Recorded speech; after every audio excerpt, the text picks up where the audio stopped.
Ladies and gentlemen, boys and girls, it is time for the podcast that pulls back the curtain, that dissects the strikes, the submissions, and the controversial decisions. We're coming to you live from the Empty the Bench Network. We are diving deep into the world of mixed martial arts. Get ready for the unfiltered takes, the expert analysis, and the raw, unadulterated passion for the fight game. These are your hosts, two of the most knowledgeable voices in the sport. The one, the only, Zain Bando, and the undisputed, the always insightful, Jack Gold. This is the MMA Outsiders.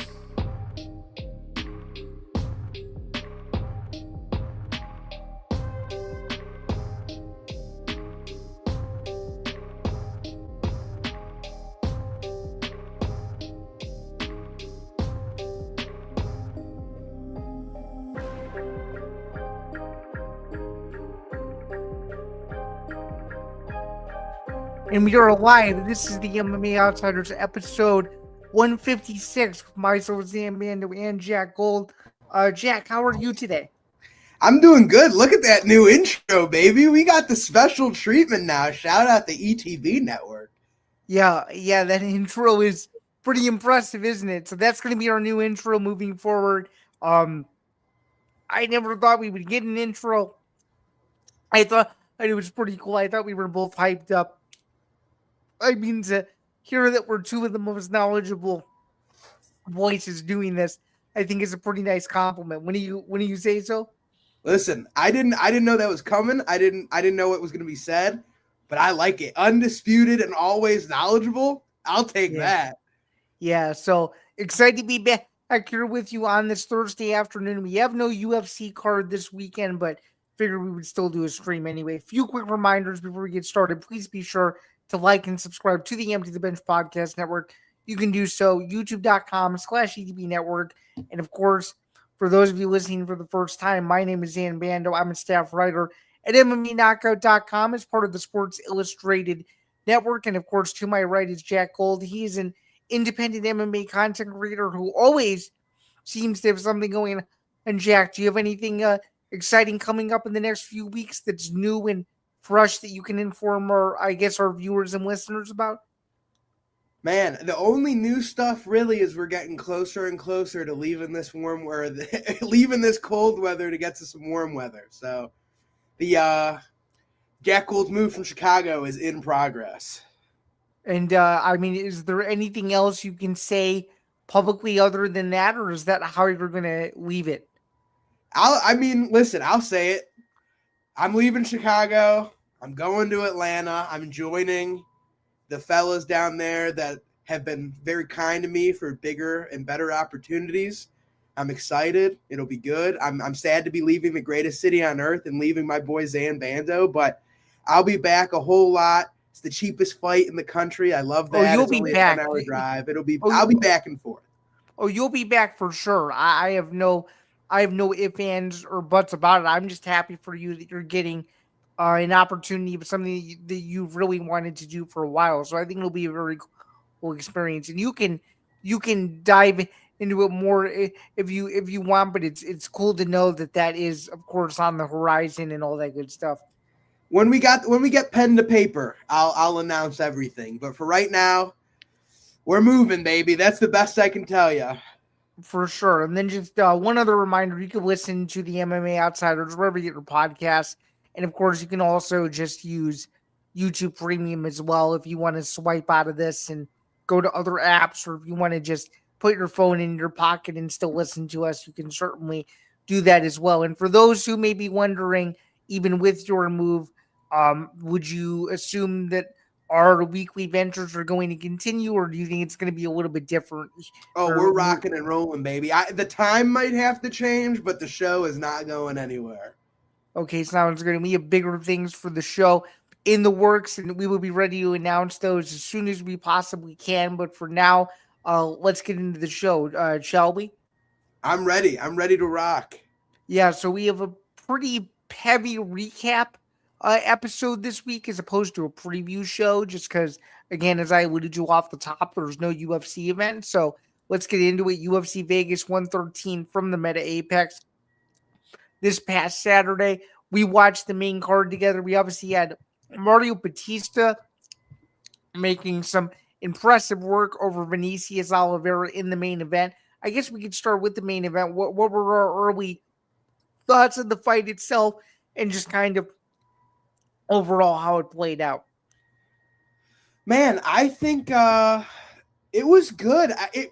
It was exactly what I thought was going to happen as the week was coming. I thought 50 pounds is a whole lot to cut for Vinicius. I thought Mario was borderline a top 5 fighter. And I said Mario was going to win. I don't know if I said submission or decision. I was thinking submission the whole, going into the day. I had a little bit of money on Mario money line, Mario submission, Mario finish, and Mario round 2, 3, 4. I was at your house at Happy Little Camper when that was happening. So got to watch the fights with my guy Zain, which made it even better. Mario Bautista, dominant performance, beat up Vinny. You sure were. We actually have a few comments rolling from in. From the GOAT, BKFC's best fighter, Nathan Rivera. He's in here, baby. Yeah, shout out to Nathan Rivera, who's in here. We're actually going to be talking more so about BKFC later on in the stream, so hopefully you can stick around for that. And then I won't pop these on the screen, but I think these messages are directed towards you. He's essentially trying to publicly make fun of you. So I don't know if you want to. Nathan Rivera is just a guy who likes to have fun, and he's not talking to me. He's talking about Mario submitting Vinny Oliveira, baby. Nathan Rivera might submit. Hey, you can put that one up. Let's go. Yes, sir. Hey, how does this one make you feel right now? Hey, Nathan Rivera is my go, so it's mutual feeling. But continuing on here, what did you think about the main event, Mario Bautista? I thought it was entirely one-sided for the most part. I was very surprised. Very surprised. With all the talk from Oliveira the week of, and especially after the fact, he said he broke his arm 50 days before the fight. If Nathan's still in here, what would you think is the smart thing to do? You break your arm 6 weeks before a fight, and you're like, oh, I'll go fight an MMA fight. I think part of my language was one of the dumbest. It was the stupidest fucking thing a fighter could do. Oh, let's go in there into an MMA fight with a busted wing, essentially. Mm-hmm. Fair enough. But yeah, overall, I just thought it was extremely one-sided. It went the way I thought it was going to go. I was more conservative, and I thought Bautista would. I'm pretty sure. I'm almost positive that I had him by knockout. I can't fully remember, but I did get the method of victory incorrect, so I will fault myself for that. But overall, a big win keeps him in the mix in the crowded division, and I think he's gonna honestly take some time off because there's still some more fights that need to be kind of rectified in the bantamweight division before he fits into that. I think he moves up. I think Oliveira's going to 45. I would do Bautista versus Song Yadong next. And Nathan's right. Vinny Oliveira, he's got to go see a Scott Barber, best orthopedic surgeon in Georgia, baby. Very interesting. But no, I was referring to Bautista to where if he wanted to sit out for a little bit and to figure out what was next, he probably could. I think that the fight to make is Song Yadong versus Bautista. They both coming off, Song's coming off a loss to the number 1 contender. Bautista's coming off a win off of number 13. I think Song has to fight down. Mario deserves to fight up. They fight each other. Winner gets a top 5 fight next. Interesting. Okay, very interesting. But yeah, a lot to be decided. Let's talk now about the rest of the card itself.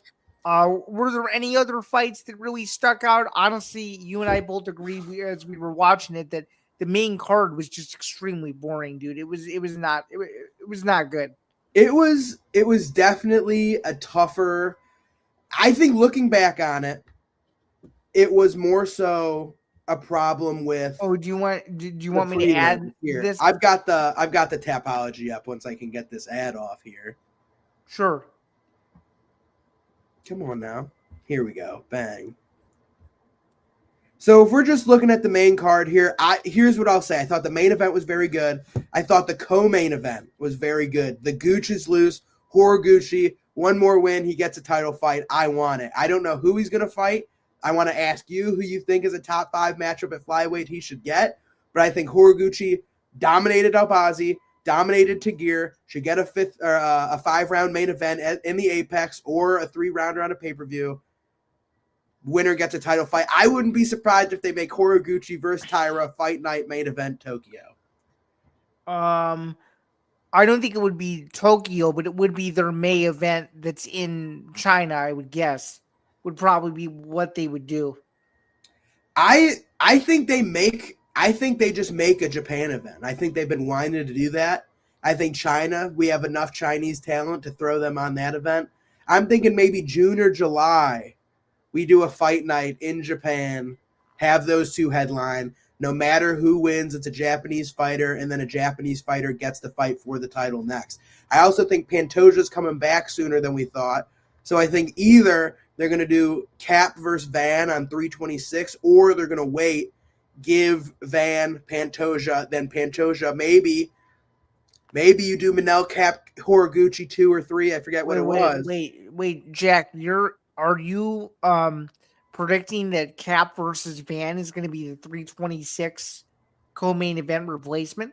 I think that's what they want. Maybe.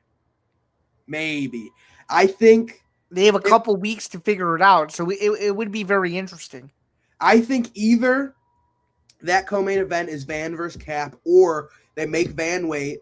Pantoja comes back in May at an undisclosed location I may be able to tell you off air, and is in the co-main event or main events like kind of a bummer of a pay-per-view, and then winner of that gets winner of Horiguchi versus Cap. I think it'll either be Van versus Cap or Pantoja comes back fast enough and they do Cap versus Horiguchi. So wait, when you say bummer of a pay-per-view or a bummer of a UFC numbered event, if you will, are we talking what the May numbered UFC would be?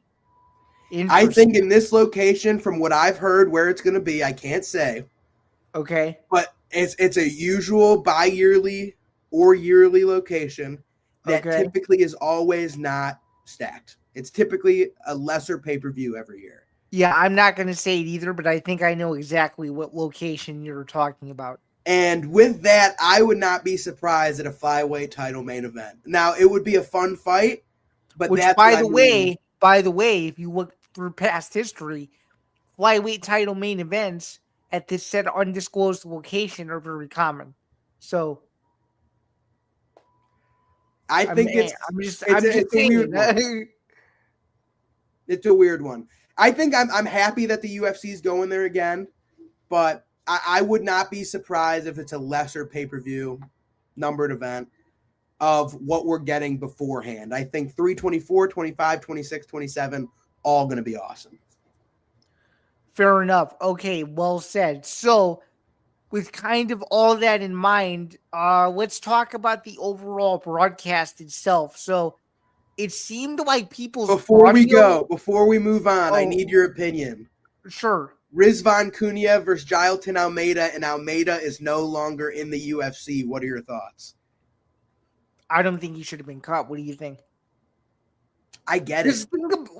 I understand why you get it.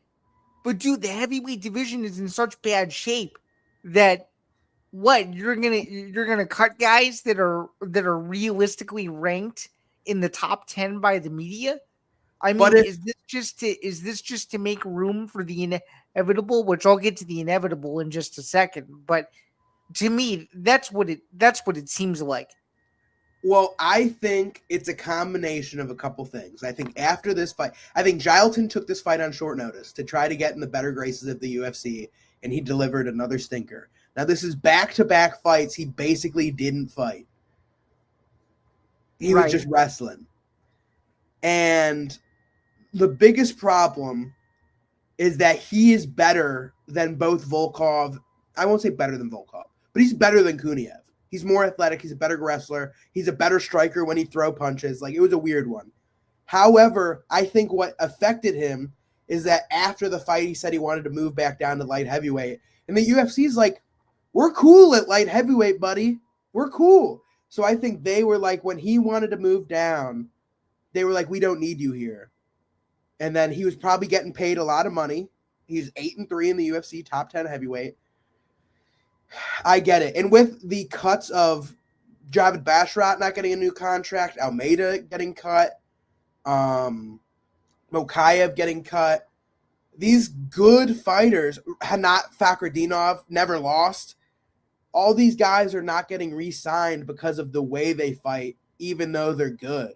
And I think the UFC, and I think it's been shown, that they're targeting fun and violence more so than good, especially in the Paramount era. I mean, do you think that that's right, or do you think that that's wrong? Because It depends how you look at it.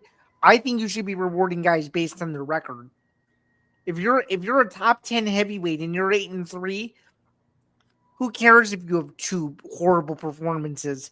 But guys have off nights all the time. Do they really think that heavyweight is going to get any better if you keep cutting more of your talent? That's what I simply don't. To me, that he's not a heavyweight anymore. The second that fight was over, he was no longer a heavyweight. So what was his value to the promotion if he's not going to be a heavyweight? I get it, but I still think an 8-3 record in the top 10 ranking. I get he would have had to have been re-ranked in the other weight division, but I still think an 8-3 record counts for something. I think when you have not just two bad fights, but when half of your fights are terrible, and every time you fight, people are like, oh, here this guy is again. I think that's a bad look for the company. Not even a bad look. And I am typically like, okay, you're good, you're winning, you should be signed.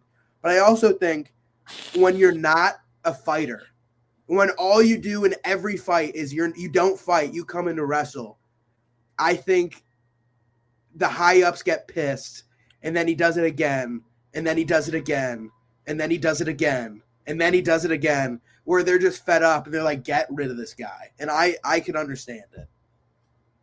Right. Like, look at his UFC career. He beat Parker Porter by submission, round 1. Cool. And Parker Porter's nothing special. BKFC GOAT. Then I know that. I just mean from an MMA standpoint. Then he beats Anton Turkaj, first round submission. Then he beats Shamil Abdurrahimov in like a weirdly close fight in the second round. Submits Jairzinho early. Those first 4 fights, he was on a roll, a finishing streak. Since that time, 5-round stinker with Derek Lewis. Loses the Curtis Blades. Beats Alexander Romanov. Beats Sergey Spivak. Stinker versus Volkov. Stinker versus Kuniev. So when you've got 3 fights that are the exact same, and it's not only that they're stinkers, but he has the ability and the skill to finish them all, and he chooses not to. And I think that's the problem. I think if he chose to fight, he would be in the UFC. In that Kuniev fight, every time he threw a 1-2, you and me were like, oh shit, that's really good. He's fast. He landed. But then he'd get tickled. And then he'd start backing up the whole time, and then I don't know if you remember, we kept saying that he needed to follow up because if he followed up even 3 or 4 times, he could have finished him. He could have knocked out Kuniev. I know. But then the thing that pisses me off is that of all people, Kuniev's holding Gilton against the fence, and Gilton's looking at the ref going, "You can't do that. That's your whole fucking game plan, man." That's all you do. Yeah. So it's just like, I don't know. If I'm the UFC, I get it. Cut him. Get him out of here. Good luck being the champ at PFL. Which, by the way, no disrespect to anybody we know at the PFL, but they would gladly welcome his very, very obvious lay and pray. Gilton, dude, PFL is the place for Gilton. This is the exact thing you were talking about. I think you are merit-based, and I love that. So is PFL. And look at how fucking boring these PFL cards are, because they've got 10 undefeated daggies on there who are all some of the best fighters in the world. They'd fuck up ranked fighters in the UFC. But I would fucking go take a nap after 4 minutes, like, oh, this is going to be the whole 15 minutes. Like, it is frustrating. Shout out I hated that it had to be my boy Colton. Like Amir Albazi. That was exciting. There were like 4 different of names on that PFL Dubai card that we'll get to. The most boring shit ever. And they're elite fighters, sure, but it's just like, fuck off. I want some violence. I don't blame you. But speaking of that, let's get this off the screen and let's talk about the overall broadcast itself. So I watched the prelims on Paramount, and then when you came over, I flipped to a different feed, which I'm not going to say where I found it, but we were watching a different feed of the main card. But I just want to get your opinion. It seems like the audio levels for the undercard were super, super off. Like the corner volume was the same volume as the commentary, and a lot of people were upset about that. So what do you think is going on? Why is it that every week so far there's been one small Paramount hiccup that people can't seem to just get over and move past? Because by the time the main card started, and you can attest, the audio was fine. So I don't know.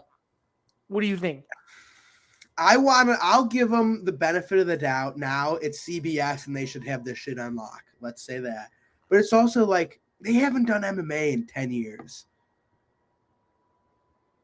I think they just give it a grace period, give it till the end of February. And if there's still problems heading into March, then we could start ripping them a new one. By the way, it's February 12th and the entire UFC library is still not up on the app. I don't think it ever will be. Really? Not at this rate. If it's not there now, I don't think it's ever coming. Wow. They've had 6 months to do it. Wow. Well, it sucks. There's no UFC 1990s catalog. It's almost like it's misleading information where if you open the app for the first time and you've never watched the UFC before, you would think that the first event was in 2000 when it wasn't. I know. Like 7 years of UFC is just not there. Mm-hmm. When you want to watch those historic events, you see the main event. You can't even watch the full card. You can't even watch the full main card. I know. Like you have to go to Fight Pass and other mediums to do it. It's dumb. But I just think I think Paramount's fine. The one thing that I hate about Paramount is that you can't, especially the mobile app. I hated ESPN Plus. Listen, I hate it. However, you are able to small box that thing in the corner and still do other stuff on your phone. Paramount Plus, no. They don't allow it. So there's a workaround. The CBS Sports app will let you do it. Good to know. Zain, so big all brain. You have to do, so yes.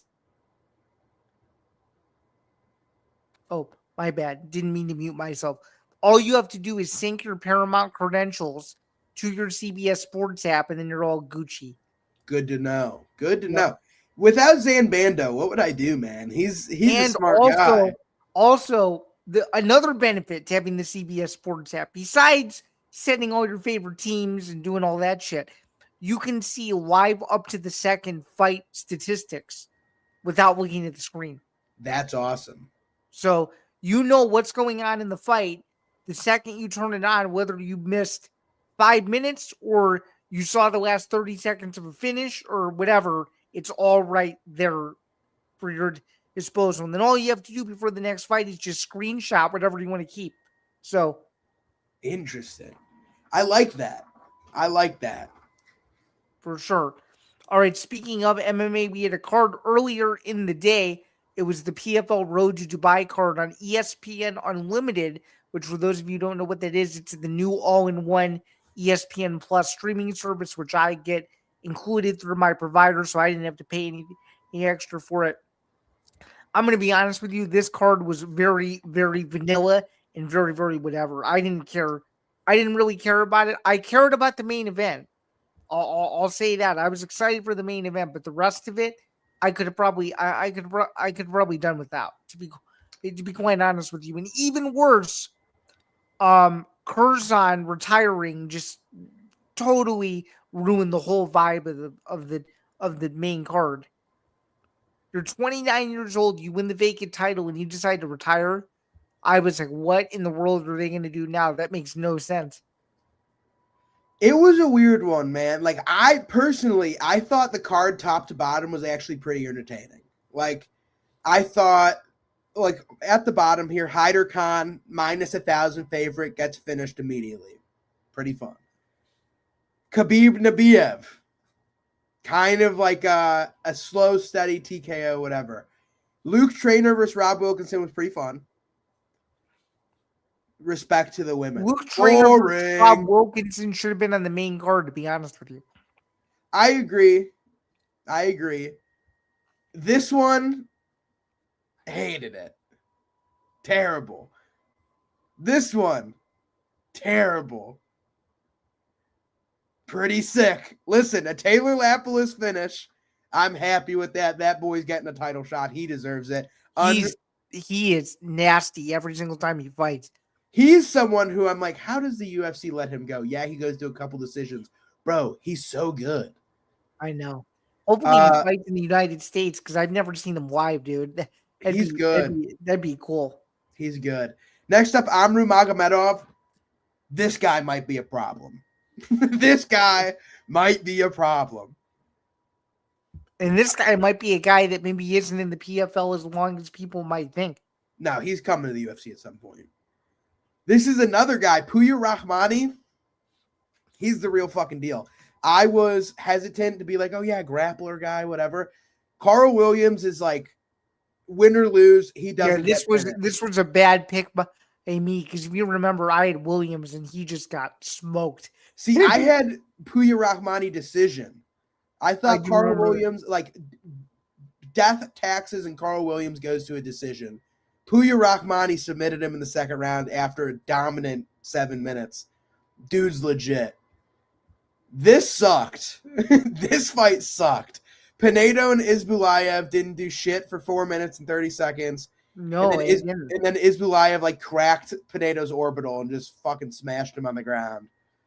This fight sucked too. Like like every time this guy's a minus 1,000 favorite, he is buns. Like, let's take a look here. He's 20-1. If I remember correctly. Well, by the way, we both finished with the same record on this card. We both went 9-4. We did pretty good. Look at these last 3 fights, dude. Okay. Freaking Jack Grant split decision that he could have lost. First fight, this guy should be losing like this if he's as good as we say we are. Loriana Starpoli decision. Come on, bro. Kenley St. Louis split. Like, this guy, listen. Which, by the way, that fight was very exciting. Super, dude. But that's what I'm saying. Kenley is mid at best. Right. He wouldn't be in the UFC. And he fucking gave Abdurakhimov everything he could handle. Oh, well said. So it's just like, how good is this 20-1 guy? Like, I don't know. Co-main event, awesome fight. Kurmagomedov dominating the first 3 rounds, and Musayev really coming back in the last 2, really putting some fucking mustard on it. Lost a point, though. Lost 48-46 across the board. And Kurmagomedov, a guy who won on Contender Series, had a fight scheduled in the UFC in 2021, didn't fight, gets cut, goes to the PFL and Bellator, goes to Bellator, wins, goes to PFL, wins their title, retires. Interesting. And then Usman versus Alfie. By the way, how do you feel about getting some of these big picks wrong, dude? You got a couple of them wrong. I know I got Pinedo wrong, which you got Williams wrong, you got Musayev wrong, and you got Khan wrong. Those are the 4 you got wrong. Did I pick Carl Williams? I'm pretty sure I picked Rahmani, but maybe with us I said Carl. You did. But yeah, I picked Pinedo. That was surprising. Oh no. You got it. Hey, you picked against Williams, but you still finished the night with 4 losses overall though, because you lost. I picked Hyder Khan. He lost. Yep. I picked you took Ayub. He lost. Yeah, he did. You took Pinedo and you took Musayev. Yep. Yep. So then Pinedo, that was a tough one. This fight might have been the best fight of the night. I thought that was a really good fight.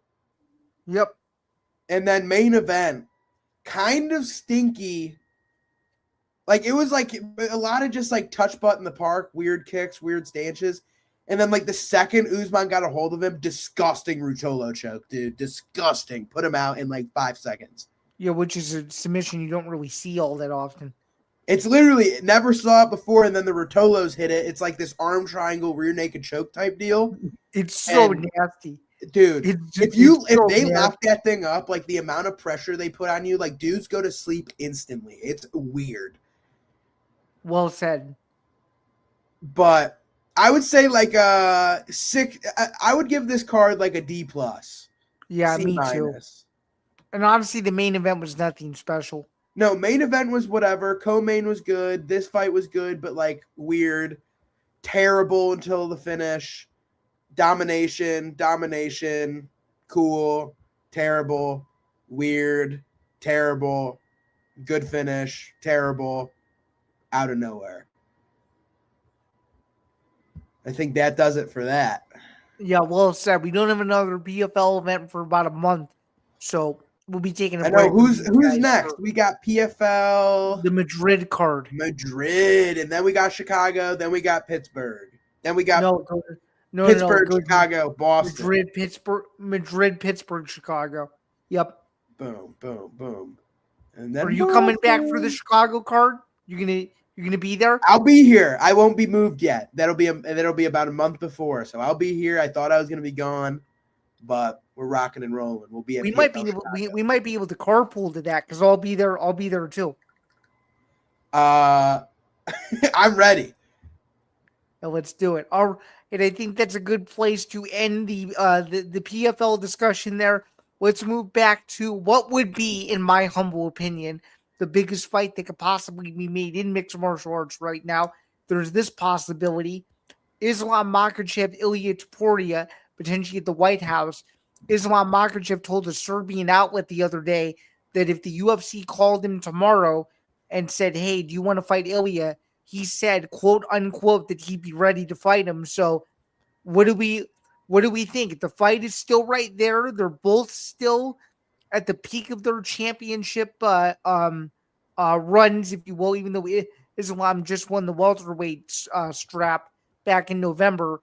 Is this the fight that needs to be made ASAP? Because I think this is a 1 yard line type fight where if you need the biggest fight in the sport to be made at one of the most well-known venues in the world, I don't see how this isn't a potential possibility. I know the rumor is no Russians, but would you be opposed to a fight like this? Because this is a fight that I would really like to see.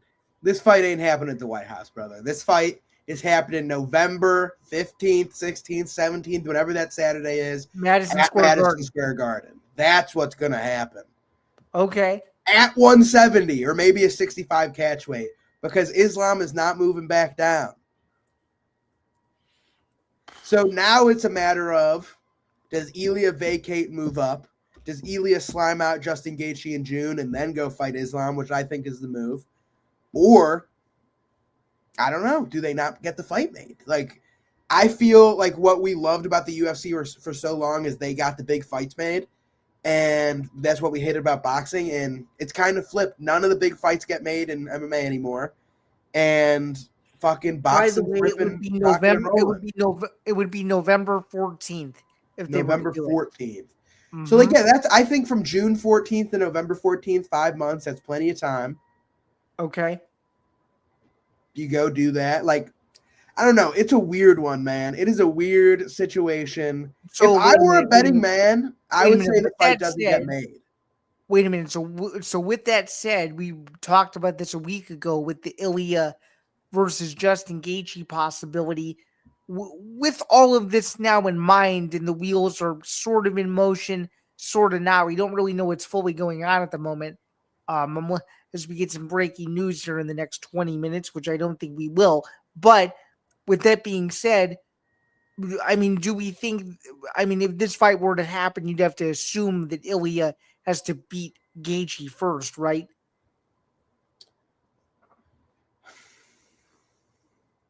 Kinda. Like, it's one of those things where it's just like they have options. Like, if I'm a betting man, Okay. Ilia versus Islam doesn't get made ever. That's a fight that gets away. Ever. Wait, can you explain why though? I don't. Out of all the fights that haven't been made in UFC history, this is one, besides Jones Aspinall, this is a fight that would just make me scratch my head and go, how in the world did they not do this when it was right there for the taking? And everybody and their mom wanted to see this fight. Dude, I've been thinking about this fight ever since Ilia knocked out Oliveira. I'm like, when in the world are we going to see this now? We have to see it. I mean, this is going to be pound for pound, 1 versus 2. I don't understand what we're doing sitting here just twiddling our thumbs about it. You know what I mean? I think it's a matter of who it is. Like, I think let's just go back in history from what I can remember off the top of my head. Brock versus DC. They bring Brock into the ring. Never happens. Brock versus Fedor. Same thing. They're getting Fedor. Never happened. They get Jones versus anybody. Who was the champ? Oh, Jones versus Ngannou. Never happened. Jones versus Aspinall. Never happened. Islam versus Volk only happens because it's Volk. Volk will fight anybody. Right. So I have a GSP feeling versus Anderson Silva. Never happened. How long was that rumored? Or what about Dom Cruz versus Jose Aldo? Or what about Jose Aldo versus Chris Cyborg? Another one. Or Kayla Harrison versus Amanda Nunes. Like, it was supposed to happen, but who knows now? Yeah, we don't know. Although Dana is insistent that it will happen. I would also insist it happen. Kayla broke her fucking neck. We don't know if she's going to be fine. Right. Like, we just don't know. So it's like, all of these fight, pound for pound, 1 and 2 female, fight it's going to happen, doesn't happen. Pound for pound, best heavyweights in the world, doesn't happen over and over and over and over again. The only time ever we've had a pound for pound 1 versus 2 is literally because the one champion ever who's like, oh yeah, mate, I'll fight him on 8 days' notice. Who gives a fuck? He just goes, fights him, beats fucking Islam's ass in Australia. No, you're getting the he's confused. The 8 days notice was the rematch. I know. But I'm saying he fights Islam in Australia, wins, loses, however you want to see it. And he's just like, oh, fuck it. I'll do it again on short notice in 8 days. I don't give a fuck. So he's the reason that fight happens. It's not Islam. Islam's not doing, I like Islam, but he's not doing anything that affects him. He is the one problem I have with the Dagestanis. And I get it. I need your opinion then. I know it's not Islam, but why do you think then DDP versus Chimaev happened? Because that's sort of a similar scenario where it's champ versus. Not the same at all. Okay. Khamzat's the number 1 contender, which he should have fought or was supposed to fight for the belt 3 years previously. Then he got fucking his hurt. And he got sick over and over and over and over again. Then he had to move up. Then he doesn't fight any middleweight. Like, that is just a whole different situation. Fair enough. And I was trying to think of a modern he's like not even top 6 pound for pound. Right. So I think that's a lot more similar than Arman versus Islam, a fight that needs to happen, didn't happen. Where it's the one thing I hate about the Dagestanis, and I'll even say this for like non-Dagestanis, but Russians elsewhere. Okay. They are very, very heavy in the point of everything has to be perfect. The camp has to be perfect. The weight cut has to be perfect. No injuries, no nothing. And their fans do the exact same thing. You know that. Huh? And the fans treat it the exact same way you just described. They have to be perfectionists themselves. If you say one remote negative thing about their guy, they go absolutely apeshit. Agreed. And I like the Dagestanis. Like, in person, these Eastern European guys I meet, they're lovely. They're very nice. But it's like, unless it's not perfect, they're pulling out. Unless it's absolute best case scenario, they're pulling out. And that's why I'm thinking now, so Islam wasn't going to fight Ilia at 155 because it wasn't perfect for him. So now he's going to move up to 70, force Ilia to move up to 70 with him. So it's a 25-pound jump or a 25-pound jump. And Islam has this huge advantage now where he's this grappler who's 25 pounds up, 15 if you're going to say Ilia's a lightweight, whatever. Yeah. He's bigger, he's stronger. He's jacked as shit. He's going to have less weight to cut. When now, if they want to make this fight, let's say in November, it's like Ilia's going to have less than a year at 5'7" to get to 170 pounds, have a weight cut so he stays big. Like they're doing everything. And listen, this is no fault to them. This is a smart thing to do. But they're doing everything where everything is on their terms. And Ilia is such a superstar, I don't think he'll allow that. And I don't know if either side's going to budge. And that's why I think the fight doesn't happen. Really? So let's use that logic of what you just said. What do we think their immediate futures are if they don't fight each other? I think Islam fighting Kamaru. Okay. Which to me makes no sense. So dumb. I hate Ian Gary. I fucking hate him. Ian Gary deserves the title shot. What are we doing? 100%. By the way, and then at lightweight, give it to fucking if Ilia vacates and moves up, give it to Arman. Undisputed title shot, Gaethje versus Arman. If Ilia stays, have him slime out Gaethje, then it's Arman. Like they have options. Like there's about 5 contenders at welterweight that could fight for the belt. There's about 3 guys at lightweight who could fight for the belt. See, something tells me I'm going to counter you. Something tells me that the Arman, something tells me that Arman never gets a title shot. I wouldn't be surprised. I think the UFC does not like him. But what I think what they do is Arman versus BSD in Miami. I think that's what's going to happen. You think so? And what do you think when they say, "Oh, Arman knows what's really going on," but they don't don't elaborate? What do you think really happened there in your estimation? From what I know, okay. It's like bro missed weight. He was gonna miss weight, and he was having cramps because he was cutting weight, and that's typical. Your back fucking hurts when you're cutting weight because your kidneys hurt and you're losing weight. Now Arman's being a fucking fat ass, eating 10 Dave hot chicken sandwiches 2 weeks before the fight. So like he misses weight the day before of the biggest title fight of the year, which flips everybody out, right? Not only like the biggest thing I think people forget is just like this is a business. And the biggest thing about business, the whole reason we go to college, the whole reason we have applications, the whole reason we go to school is to show companies that we are reliable. You show up somewhere every day and you do the work and you graduate. That's the whole point of going to fucking school and getting a degree. It shows companies that you can do it. He has shown his boss that he is unreliable, no matter how good he is or how talented he is. Which takes away your trust to ever book him in a main event. And then the second time you put him in a main event, after that happens, he breaks the motherfucker's nose at weigh-ins or at face-off. It's like this guy is a loose cannon. You don't know what he's going to do. Right. And speaking of negotiations and all that stuff, this is a nice segue to that. Dana White told the courts last week that he has not been involved in negotiations in almost a decade. I'm going to be honest with you. I read most of the testimony based on the notes on Twitter that people were putting out about this. I didn't believe most of what he relayed. I don't know how much you read into this at all. I'm more so curious about your thoughts because I don't know any of them, and I'll give my thoughts when you're through. I feel like it's kind of been known that he's just like the front guy. Like I knew. Maybe it's just from knowing fighters and such. It's like Dana's not reaching out to you unless you're Conor, unless you're, I was going to say Tom Aspinall, not even him. But like, unless you're one of these huge people, Dana's not involved. Hunter's Sean O'Malley even admitted that he's never heard from him and he's been a big star for years. Well, that's what I'm saying. It's like, it's Sean, it's Mick, it's Hunter. Like those guys are the guys communicating with everybody, doing contracts, doing everything. Dana, in my eyes, is the front guy, the guy everybody can shit on, but he's also the guy who brings in, he did the, I don't even want to say that, but like he put together Conor Mayweather. He put together Yeah. He's done put together Canelo Crawford.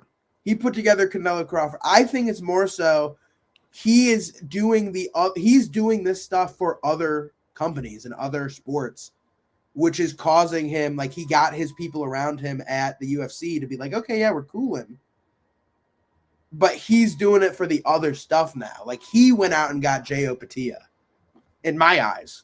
He went out and got Callum Walsh. He went out and got whoever the fuck else is on these cards. You know what I mean? Like, yeah. He went out, pretty much what you're saying is he went out and signed Charles Martin, essentially. Yeah. Yeah, like, he's still doing the things he did for the UFC 10 years ago, but for now, Power Slap, for Zuffa Boxing, for the big events, for business, like that kind of thing. I think he's just out of the fighter stuff. And I think he probably has final say. Like, they are like, here's the card we made, and he goes, cool.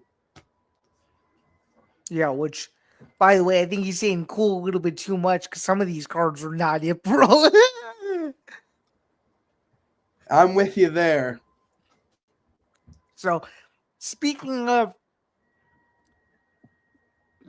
a guy who he's in a bit of a rocky relationship with, apparently there was a video that was leaked out the other day that took the internet by storm, and his least favorite fighter on the planet saying he now has arthritis and he may be done fighting.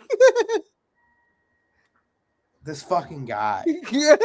Like, is it wrong for me to be like, I hope he gets arrested for doing something? You hope he gets arrested again for doing something? What? Like, he's such a bad person. He really is. He's such he a really duck. is. It's like, oh, I don't even give a fuck if you have the arthritis in your hip. Why are you retire? Fucking retire. Just retire after the fight. You know you're gonna retire. Retire, man. Let the division move on. I hate this fucking guy. I hate him. You're not the only one, man. A lot of people hate him. You're not the only one. Could he kill me with his bare hands? Yeah, he could. I don't care. Like, I have a fucking blood feud with this guy. I know you. I know you can't stand him. I really don't like him either, to be fair. But what I will say is, I mean, it wouldn't be John Jones without him 6 months ago saying, "Oh yeah, I'm back in training. I'm ready to come back." Then 6 months later, the whole narrative totally changes. Hey, 6 months ago, he was also, I don't want to say 6 months ago, but like, same. Last year, he was sitting in his car drunk in Albuquerque with a gun, with the door open, going, or at a comedy show, being an absolute blacked out freak to the comedians, or in Russia 6 months ago, going to the Russian guy's hair. He's got a lot of fucking problems going on. Get the fuck out of the UFC. Retire. Yeah, he really does. And then no disrespect to anyone over there, but dude, they bring him in essentially as like a prop for craziness, literally. He just goes along with it. And the same thing too is like, I don't feel bad for him at all. I'll say that. But it's like, I have never seen a fighter who's never lost have his legacy change so drastically in year after year. Dude, it changes. It's like year. In 2020, when he said he was going to move to heavyweight, he was still like, okay, he's still seen in this awesome light, even though he's a shitbag. It took him 3 years. Took him 3 years when the people started hating him. Then he fucking did all this bullshit, waiting for fights, doing the politics. Oh, I'm the longest reigning heavyweight champion ever. You fucking didn't fight. You didn't fight anyone. You won the title against number 4 and never fought. What are we talking about right now? Like, it's driving me up a wall. Not only that, he was granted a heavyweight title. He fought a retired fighter to defend his belt. Stipe was retired for 4 years being a firefighter, and they're like, hey, buddy, we need you. Fucking fight an active heavyweight. What are we doing? Fucking fuck Cyril Gane. I would rather see John Jones fight fucking Sergey Spivak more than fucking Stipe. And Stipe was giving him the fucking work. Oh, my God. Like, I hate this fucking guy. I know you do. But he fought a much older, much more broken down Stipe, which is why the fight was so bad. Hold on now. You got me going. Let's look up John Jones' Tapology. Just to fucking shit on him a little bit more. Okay.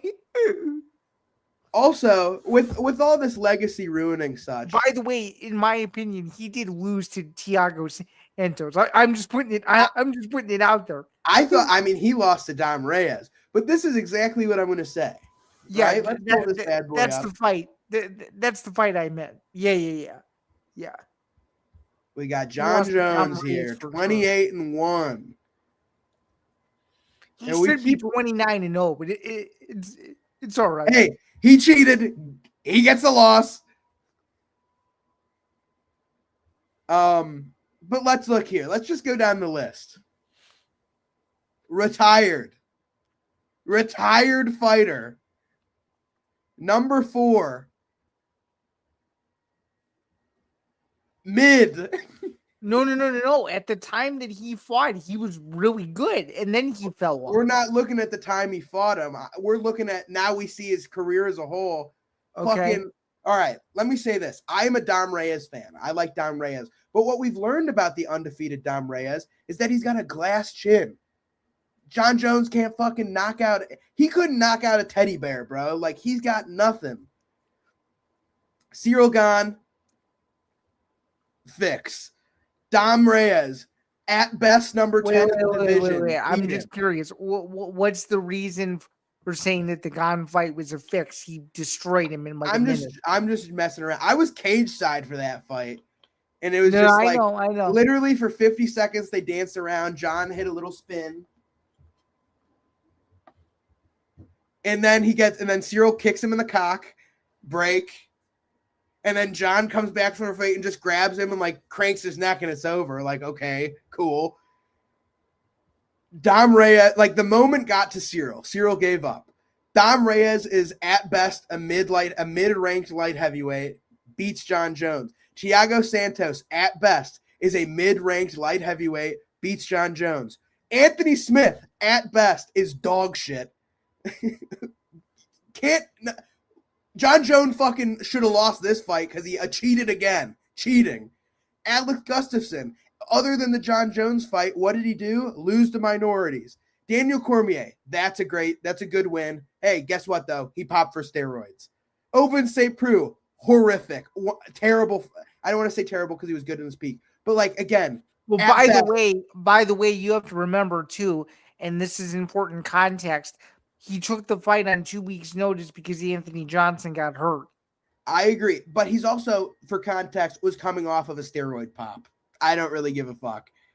Ovince St. Preux, at best, a mid-ranked light heavyweight. Actually, it shows us at the time. Cyril Gane was number 1 artificially. Dom Reyes was number 6 in the world and never was better than that because the next fight, Jan knocked him out, beats him. Thiago, number 4 in the world, beats him. Anthony Smith, number 3 in the world, should have beat him because John cheated. Gus, 4 in the world, don't want to be that guy. He's anti-Drew Dober. He can't beat anybody of color. Daniel Cormier, fantastic fighter, pop for steroids. Ovince St. Preux, mid, number 8 in the world. At best, at his peak. Daniel Cormier, good win, whatever. Glover Teixeira, good win, whatever. Gustafsson, good win. From here on out. In one of the best fights in UFC history, by the way, it's a fight that people still talk about. It's one of the best fights ever because it was kind of competitive. It's not that great of a fight. I don't. Oh man, I know you probably didn't watch. I think Paddy Pimblett versus Justin Gaethje is a better fight than that.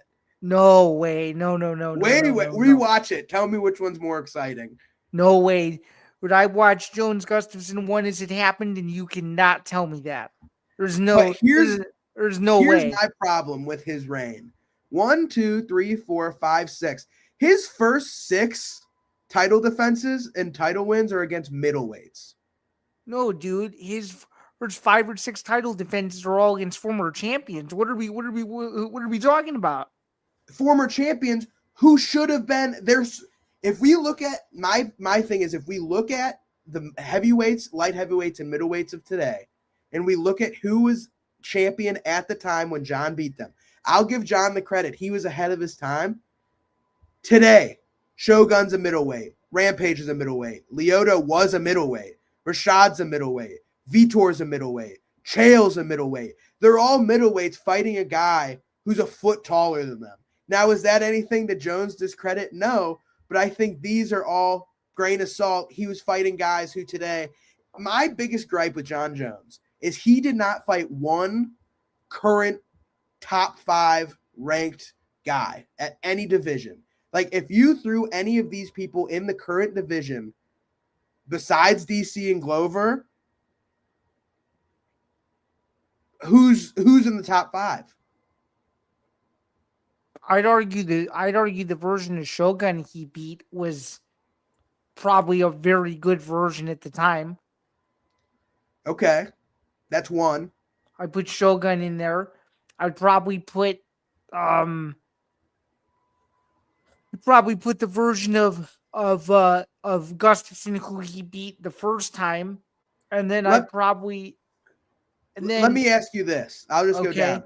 Would Shogun, you'd have him ranked? I would, yeah. And not only that, I agree with you. At middleweight, he was a middleweight.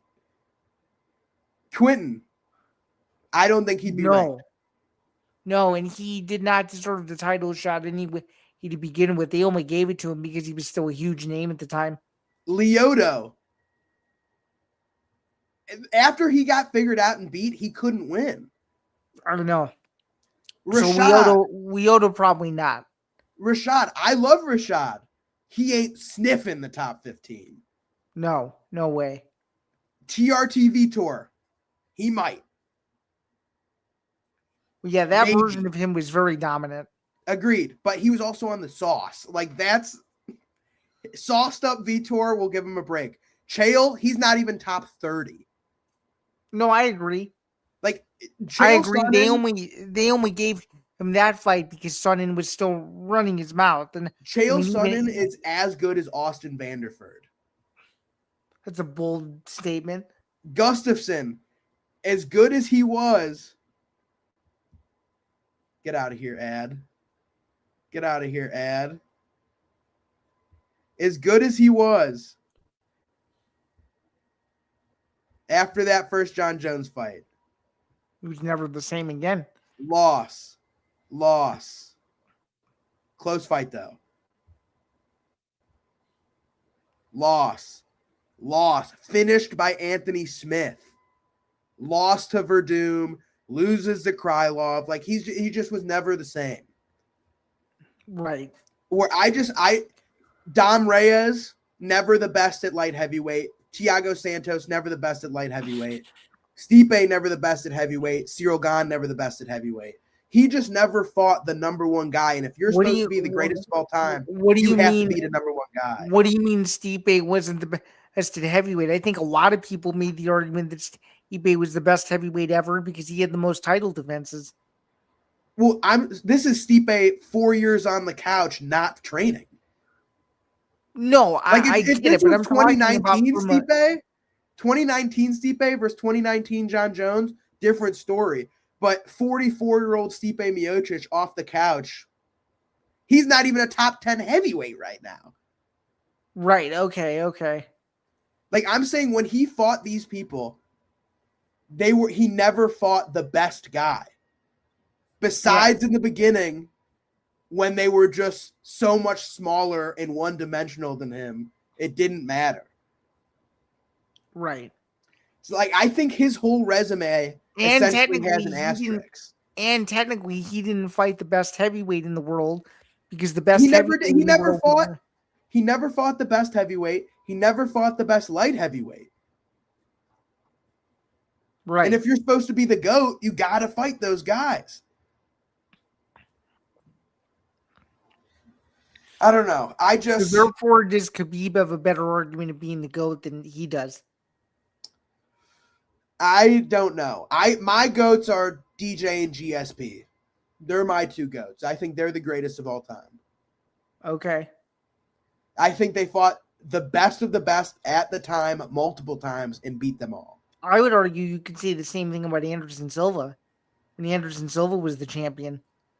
I think you have to say his differently, though. Like, I think, hello, filthy Uncle Ben. I think it's more so, it's weird. It's weird. I don't know. Mm-hmm. I think his whole resume has an asterisk. Like Anderson Silva may have had the best prime of anybody, but with the way his career ended, I think it's hard to consider him the greatest. Okay, very interesting. Because I think before the whole steroid thing and the Nick Diaz fight, a lot of people were still of the opinion that he was the best in the world.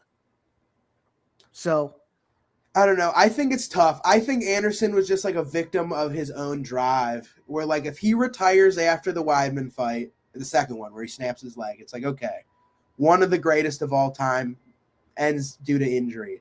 But then he comes back and goes like 1-7, loses to Derek Brunson. Like, he lost to Derek Brunson, Michael Bisping, Daniel Cormier. Yeah, Uriah Hall. He had some stinkers. And the Uriah Hall was his final UFC fight. So like it was a weird one. All right, with a couple minutes to go, we have 2 more topics left. What do you want to briefly talk about in regards to this? All right, BKFC. Listen, this was an awesome event. There were a couple fights I want to talk about. Starting off with the main event.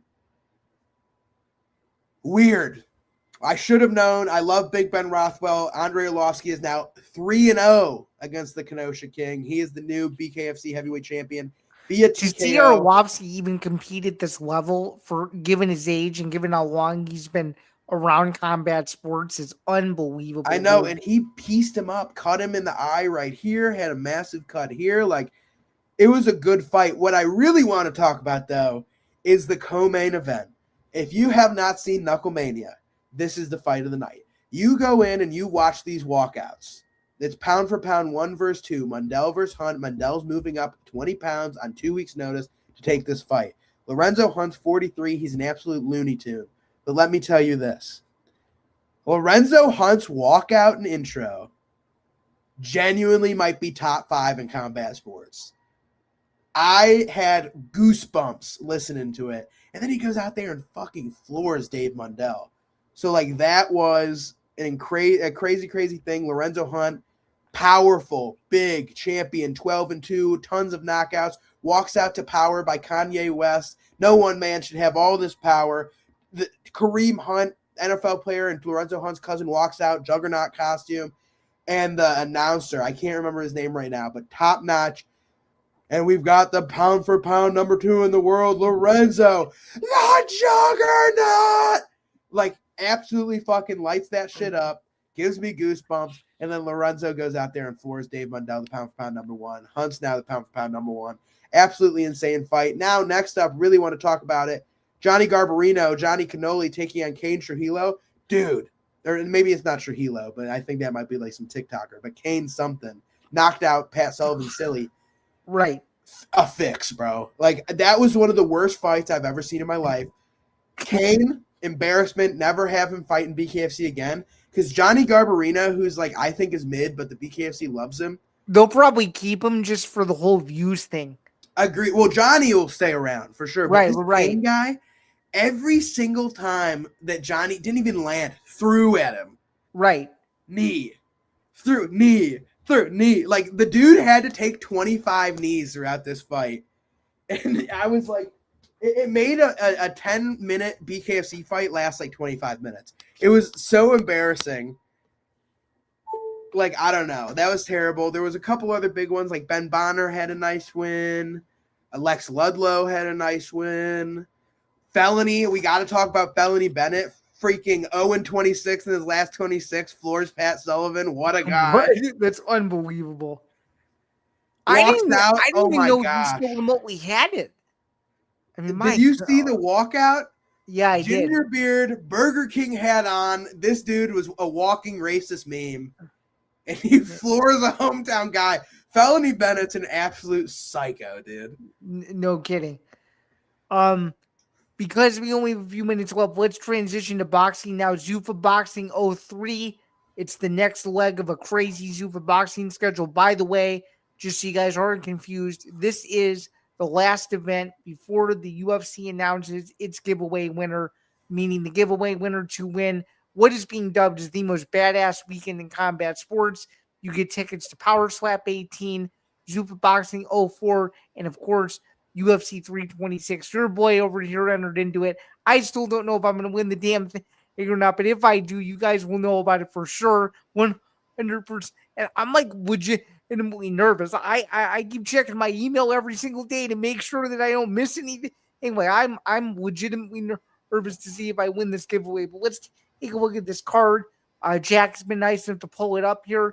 We've both been doing pretty well on Zuffa Boxing so far through the first couple of shows. So we're hoping to do a similar thing this week from the Meta Apex here. Let's talk about this card, and let's start with the main event, Jack. What do we think of it? It's all right. It's fine. I think it'll be good. Who do you got? I am going with Efe Ajagba. You are. See, I'm taking Charles Martin. Why do you like Ajagba in that one? I don't know. Well, this is why. I didn't even know that. Bang. I think he's younger. He's bigger. He's Nigerian. Those are my people. I don't know. Efe Ajagba. Let's rip it. Okay, see, I'm taking Charles Martin just due to the bigger fight experience factor, but I could be wrong. What do we think of the co-main event? Co-main event, I'm going with Umar Zambekov. These OV names, I can't get rid of them, but I'm going to pick them every time. Okay, I'm taking him as well. What do we think of the next fight? Abel Meja taking on Jabirio P. Benito. I'm going to take Abel. Okay, I'm going to take Abel as well. Next up, we have Leo Ruiz taking on Casey James Streeter. Give me Leo Ruiz. I'm taking Ruiz as well. Next up, we've got Tony Woods taking on Mark Biuki. Give me Tony Woods. Super bad. I'm taking Woods by decision. Well, how do you think he wins that fight? Decision. Okay. Next up, we have Emiliano Alvarado taking on Devin Gant. I'm going with the 18-year-old prodigy, Emiliano Alvarado, by knockout. I'm taking Gant by decision, but it'll be a close fight. Next up, we have Oswaldo Molina taking on Joshua Clark. Give me Oswaldo Molina. A Mexican heavy card this week. I got Molina by decision. And finally, the opening fight of the night. We have Dario Kuchermenov taking on Jorge Lagunas. Given that this is a last-minute replacement, I've got Kuchermenov. What about you? I've got Kuchermenov as well.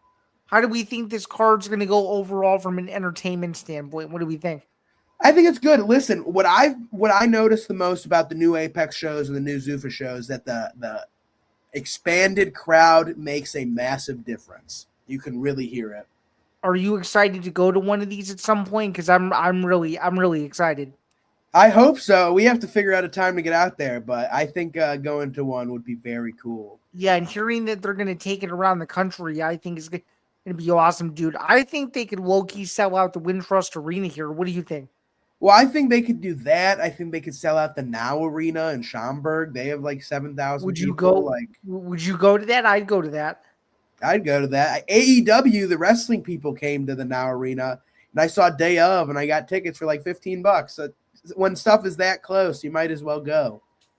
Yeah, speaking of wrestling, I was hoping to get tickets to Elimination Chamber, but it doesn't seem like that's happening. Unfortunately, they're a little bit too steep for my price liking. If you I know will, the TKO group is wringing these fans dry. God damn! I know. Even though yours truly has been a little lucky, I couldn't get lucky with that one. Unfortunately, my guy, it was very, very disappointing. But you want to go over quick picks one last time before we get out of here? Yeah, quick picks. I'll go right here. I've got Ajagba. He's got Martin. We both have Umar. We both have Abel. We both has Leonardo. We both have Antonio. We both had Oswald. You have Gant. We both have Kuchermenov. That would be correct. So 8 fights on the night. Same start time as usual. Differences. Oh, what's up? Sorry. I said 8 fights, 2 differences. Yeah, that's not terrible. So it's pretty.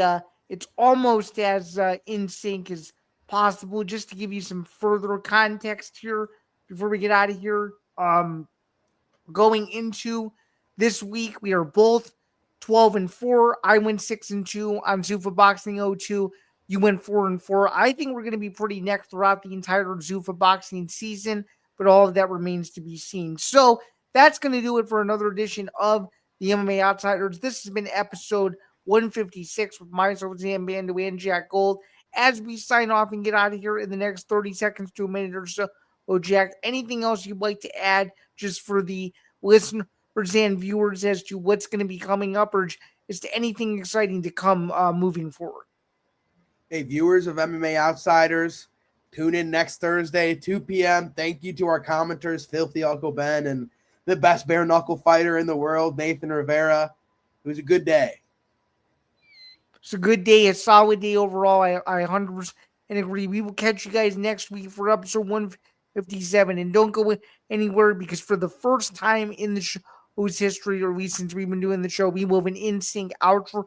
So stay tuned for that. We hope you have a good rest of your Thursday. And with there being no fights, please enjoy the relaxing post-Super Bowl weekend. And we will talk to you guys soon. Have a good one. All right, here we go.